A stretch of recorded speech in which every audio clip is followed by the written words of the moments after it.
Oh, hey guys! Thanks for stopping by Jimbo's Welding Shop. Yeah, since you're here, maybe I'll tell you a little bit about my story. It's kind of, I don't want to say it's my 1 year anniversary for Jimbo's Welding Shop, because it really isn't. Jimbo's Welding Shop's maybe 6 months ago, or it started 6 months ago. But what it is today, so on Facebook, which is probably where this will go, might go on my YouTube channel, which has, I don't know, a small handful of videos on it. And most of them I don't think are Jimbo's Welding Shop. But anyhow, on Facebook, they pop up and they share your memories. Okay, so a year ago this happened, 2 years ago this happened, la-di-da-di-da. So when I logged on to Facebook today, which I was probably sitting on the crapper or something, who knows, lo and behold, there's a memory. And what that memory is, and I wish I knew how to take a screenshot and include it in this video, but it's a screenshot, it's a picture I took here in my shop, actually just right about where I'm standing here, which is pretty much by the door, which is battened down because of our storms. But anyhow, the post that accompanied the picture I posted on Facebook a year ago today was me pondering how to flip over, I don't remember the exact 363 pounds, I think, how to flip over a piece of steel that size. And the picture is the frame of my first welding project, which was a welding table, and this big plate of steel. And what had happened is I'd ordered this plate of steel, what is it, 3/8, I don't remember exactly, 4x6 or something like that. And I picked it up down at Jay's Custom Fabrication here in town, put it on rollers in the bed of my truck, and because there's a slight ramp when you come in through the big door of my shop, I figured that the welding table frame, which was pretty much complete, would be about the same height as my tailgate, or at least I could make it be, depending on how far up the ramp I wanted to go. So when I picked up the plate of steel, I took 4 dowels, I think they were 1.5 or 1.25 wooden dowels, about 36 inches long, took 4 of those, put them in the bed of my truck, had Jay's put that sheet on top of those dowels spread out through the back of my truck so that it could just roll right off the bed. And then I took a couple tie downs and lashed it to lashed it down so it wouldn't do that until I wanted it to. So I came home, did that, worked beautifully, rolled right out. But when I got it on top of the frame and I could jostle it around, it's like I say, 300 some odd pounds, but I couldn't jostle it around much. But I looked, and there was I'm trying to remember what it was. I think it was the curve of the plate was dished. And I thought to myself, probably the better way to start would be as if that's flipped over, so that it's slightly arched, and I could just simply come up with a way to pull that down, weld it to the frame, that type of thing, versus trying to deal with the bow going the other way. So I was just miffed on how to do that, and gosh, I'm trying to remember who it was. Might have been Jill. No, it wasn't Jill. My sister-in-law Lisa Burrows Hamilton, who's been for the last, I don't know, 10 years or whatever, farmer girl, dairy girl, and that. She piped up and said, "Well, duh, dumbass, you got a tractor. Use your tractor," and that's what I did. But the moral of this story has nothing to do really with my tractor. I just had to chuckle because it was about me building and completing my very first welding project 1 year ago, and that was my welding table, which, if you all saw the pictures I, proudly posted of it back when I finished it, it turned out good. And I'll give you a quick shot. And there it is now. Okay, that's today's version, covered in all kinds of crap, because we just got back from vacation. We got 3 orders for our great clients at Circle H Woodcrafters. So we're hard at work. 1 year after building this table. When I built this table, I did it with, and you have to excuse, you guys won't normally see this at other end of my shop, but it's kind of the family storage unit. But anyhow, I built my first welding table with that welder there. That's a Hobart Handler 175. It's a pretty old machine. I bought it off of Craigslist from a cool dude in Portland. I did quite a few projects with that. I shortly after accumulated what I thought was the world's greatest bandsaw. Bought this from an unfortunate widow whose husband had passed. They were closing down his entire shop. But I bought this and I was so excited. I thought an industrial strength bandsaw, along with my outstanding Hobart Handler 175 welder. Well, that welder lasted through a few projects. Started giving me real fits on feeding the wire, blah, blah, blah, this and that. I had managed to make a few bucks doing my welding. I don't remember how long it was after I did the welding table, but I upgraded.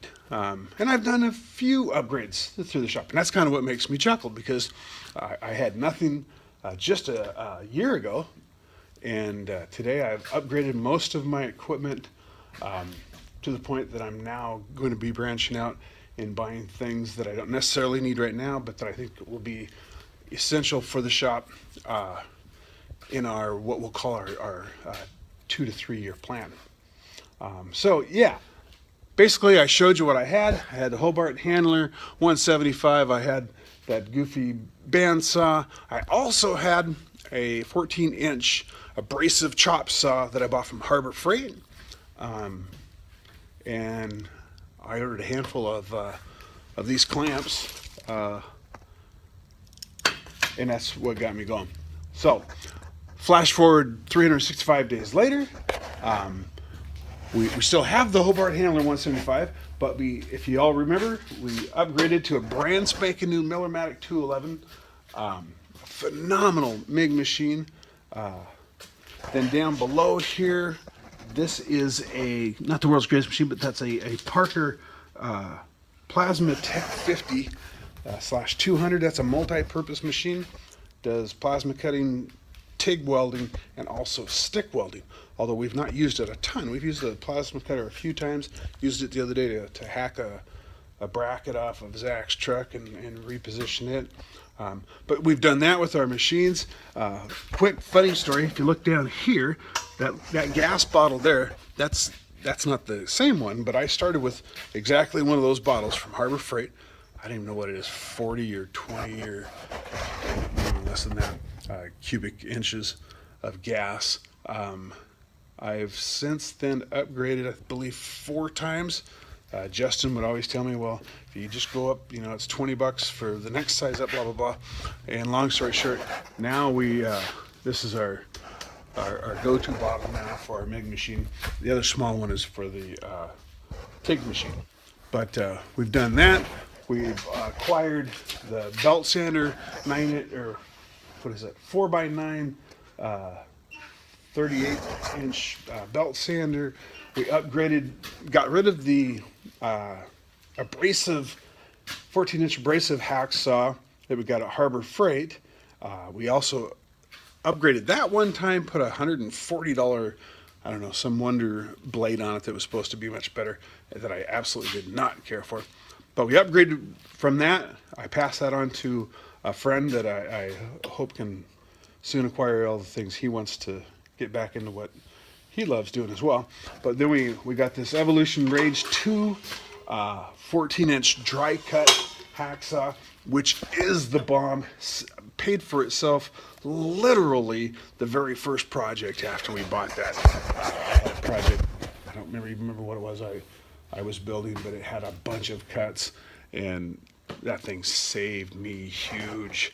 Then of course, here's our upgraded Carolina Industry 1-inch blade. I forget what it is, a 9x12 or something like that. Industrial killer machine. Although I'll be honest with you, it's used. I bought it on Craigslist from a guy down in Roseburg. Great guy, good saw, but it's got some miles on it, and it's not ideally what I'd like to have. I'd like to have a machine that that the machine would actually swivel when you went to do your angle cuts instead of having to manipulate the material. They make them that the machine itself swivels. That'll be an upgrade that we want. We acquired the drill press shortly after the welding table. Old used one, that's on the list to be replaced. We've got our eye on a Jet 20-inch beautiful model. We got this baby here from a good friend, my good buddy Tony. Tony Melished hooked me up with that beast of a grinder, which replaced the biggest bench grinder that Harbor Freight sells. And I bought that damn thing, and hell, I couldn't use it to give myself a pedicure. I could stop that damn machine with my finger. This thing here would eat your finger alive and wad you up in it. That was a killer deal. I can't thank Tony enough for that. What else have we done here? We've got we haven't had a chance to use this yet. This here is a tube roller, and I just got that. I have not used it yet, but that's something I really have wanted, and I'm proud to say I stepped up and got the Mac Daddy version of that. Harbor Freight makes one of those things for, oh gosh, I think after you get all their Wonder coupons and shit, you can get it for about $110. And reading all the reviews, in order to make that a decent machine, you gotta go to Swag Off-Road and a bunch of others and do all kinds of updates, buy new dies, bearings, and all that, and crap, you're in hundreds of dollars then. So I thought, screw that. We stepped up and we bought the bomb. That's several Harbor Freight cheapos, but we'll never replace that. We will never wear that out. And I've got some great ideas for it. The reason I bought it is very specific, and I can't wait to get to it with some real cool rocking furniture. Henceforth, the need for the tube roller. Gosh, what else? I don't know. It's just been exciting, really exciting 1 year since that project. Jimbo's Welding Shop now, I'm going to say, is about 6 months old. We've had a lot of fun. We've built a lot of really cool stuff. Hopefully made a lot of satisfied customers. I believe everybody is. We've had one return on a pretty big project that, yeah, you know, it happens. But other than that, things are going gangbusters. Looking forward to the next, like I say, got a 2.5 to 3 year plan. Maybe I'll sit down and share it with you all sometime. But for now, the plan's have fun, make stuff well done, you know, all that groovy stuff, because I'm digging it. Anyhow, thanks for listening to me ramble on. This went way longer than I ever expected. Doubt it'll even go anywhere.